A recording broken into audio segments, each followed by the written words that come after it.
Welcome to Taste of Chennai. இன்றைக்கி நம்ம பார்க்க போகிறது ரொம்ப டேஸ்டியான முட்டை சேமியா எப்படி செய்கிறதுன்னு பார்க்கலாம். இது நம்ம பிரேக்ஃபாஸ்ட் இல்லைனா டின்னருக்கும் செஞ்சுக்கலாம். இப்போ வாங்க ஸ்டார்ட் பண்ணலாம். நான் இன்றைக்கி செய்கிற குவான்டிட்டி 4 பேர் வரைக்கும் சாப்பிட்லாம். ஃபஸ்ட்டு நம்ம சேமியாவை ட்ரை ரோஸ்ட் பண்ணிக்கலாம். நான் 250 கிராம்ஸ் சேமியா எடுத்திருக்கேன். சேமியா வாங்கும்போது இந்த மாதிரி மெலிசாக பார்த்து வாங்குங்க, அதுதான் ரொம்ப டேஸ்ட்டாக இருக்கும். இது கொஞ்சம் லைட் கோல்டன் ப்ரௌன் ஆகிற வரைக்கும் நம்ம ட்ரை ரோஸ்ட் பண்ணிக்கலாம். நம்ம இந்த மாதிரி ட்ரை ரோஸ்ட் பண்ணி சேர்த்தா தான் சேமியா நல்லா உதிரியாக நம்மளுக்கு கிடைக்கும். இல்லைனா ஒன்றோட ஒன்று ஒட்டிக்கும், நல்லா வராது. ஸோ கண்டிப்பாக ரோஸ்ட் பண்ணி தான் சேர்க்கணும். இந்த அளவுக்கு நல்லா கோல்டன் ப்ரௌன் ஆனதும் இப்போ நம்ம தனியாக எடுத்து வச்சிடலாம். இப்போது 2 ஆனியன் ஸ்லைஸ் பண்ணிக்கலாம். என்னோடய ஆனியன் கட்டர் இதுதான். இது பிளேட் அட்ஜஸ்ட் பண்ணுறது. நம்மளுக்கு எந்த சைஸில் ஆனியன் கட் பண்ணுமோ அந்த சைஸ்க்கு அட்ஜஸ்ட் பண்ணி இந்த மாதிரி நம்ம ஆனியன் ஸ்லைஸ் பண்ணிக்கலாம். எவ்வளோ தின் ஸ்லைஸஸாக அழகாக விழுது பாருங்கள். நிறைய பேர் ரெக்வெஸ்ட் பண்ணியிருந்தீங்க எப்படி ஆனியன் கட் பண்ணுறீங்க காட்டுங்கன்னு. ஸோ உங்களுக்காகவே இது நான் காட்டுறேன். ஸோ நான் எப்படி ஆனியன் கட் பண்ணுறேன்னு சொல்லி எல்லாருக்கும் டவுட் கிளியராக இருக்கும்னு நினைக்கிறேன். நான் 2 மீடியம் சைஸ் ஆனியன் இந்த மாதிரி நல்லா ஸ்லைஸ் பண்ணி வச்சுருக்கேன். இப்போது ஒரு பேனில் 4 டேபிள் ஸ்பூன் ஆயில் ஊற்றிக்கோங்க. ஆயில் நல்லா சூடானதும் ஆனியன் சேர்த்து நல்லா கோல்டன் ப்ரௌன் ஆகிற வரைக்கும் நல்லா ஃப்ரை பண்ணிக்கோங்க. வெங்காயம் நல்லா இந்த அளவுக்கு கோல்டன் ப்ரௌன் ஆனதும் இப்போ 2 tablespoon ginger garlic paste சேர்த்து நல்லா பச்சை வாசனை போகிற வரைக்கும் நல்லா வதக்கிக்கலாம். இப்போது 4 பச்சை மிளகா, ஒரு மீடியம் சைஸ் தக்காளி கட் பண்ணி வச்சுருக்கேன், அதை சேர்த்து தக்காளி நல்லா மேஷ் ஆகிற வரைக்கும் நல்லா ஃப்ரை பண்ணிக்கலாம்.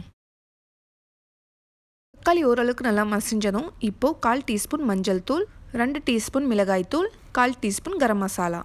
இப்போது இந்த மசாலா ஸ்மெல் போகிற வரைக்கும் நல்லா ஃப்ரை பண்ணிக்கோங்க.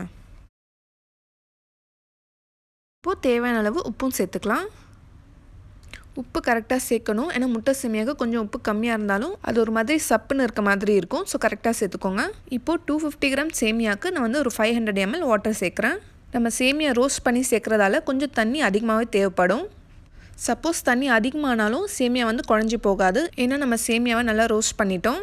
இப்போ தண்ணி நல்லா கொதித்ததும் உப்பு கரெக்டாக இருக்கான்னு சொல்லி செக் பண்ணிக்கோங்க. இப்போ நம்ம சேமியாவும் சேர்த்துடலாம்.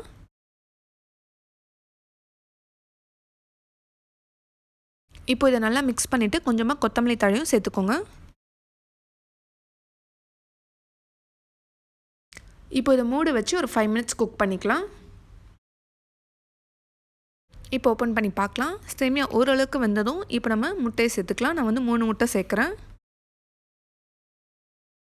இப்போ இதை லைட்டாக மிக்ஸ் பண்ணி விட்டுட்டு மூடி வச்சுருங்க. நீங்கள் மிக்ஸ் பண்ணாமல் விட்டுட்டிங்கன்னா முட்டை அப்படியே பெருசாக இருக்கும். சேமியா கூட சரியாக மிக்ஸ் ஆகாமல் இருக்கும். சரியாக மிக்ஸ் ஆனால் தான் அந்த முட்டை எல்லா இடத்துலையும் இருக்கும். இப்போ இதை மூடி வச்சிடலாம். இப்போ 5 மினிட்ஸ்க்கு அப்புறம் ஓப்பன் பண்ணுறேன். இன்னும் இது ஃபுல்லாக குக் ஆகலை. திரும்ப இதை மிக்ஸ் பண்ணி விட்டுட்டு மூடி வச்சிடலாம்.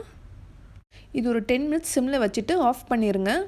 ஆஃப் பண்ணிவிட்டு ஒரு 15 மினிட்ஸ்க்கு அப்படியே விட்டுருங்க. அந்த சூட்லேயே அது வெந்திருக்கும். அதுக்கப்புறம் நம்ம ஓப்பன் பண்ணி பார்க்கலாம். கேஸ் ஆஃப் பண்ணிவிட்டு இப்போ நான் 15 மினிட்ஸ்க்கு அப்புறம் ஓப்பன் பண்ணுறேன். இப்போ பாருங்கள், முட்டை சேமியா நல்லா குக் ஆயிடுச்சு. ரொம்ப சூப்பராக வந்திருக்கு. முட்டை ஸ்மெல் சுத்தமாக வரல. முட்டை பிடிக்காதவங்களுக்கு இந்த மாதிரி செஞ்சு கொடுங்க, இன்னும் கேட்டு வாங்கி சாப்பிடுவாங்க. இது ரொம்ப சூடாக சாப்பிட்றத விட கொஞ்சம் ஆறுனதுக்கப்புறம் சாப்பிட்டிங்கன்னா ரொம்ப டேஸ்ட்டாக இருக்கும்.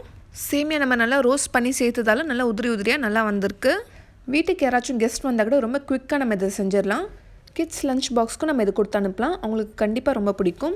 நீங்களும் ட்ரை பண்ணிவிட்டு எப்படி வந்துச்சுன்னு சொல்லி எனக்கு கமெண்ட்ஸில் சொல்லுங்கள். என்னோடய ரெசிபீஸ்லாம் உங்களுக்கு பிடிச்சிருந்தா லைக் பண்ணுங்கள், ஃப்ரெண்ட்ஸ் ஃபேமிலி கூட ஷேர் பண்ணிக்கோங்க.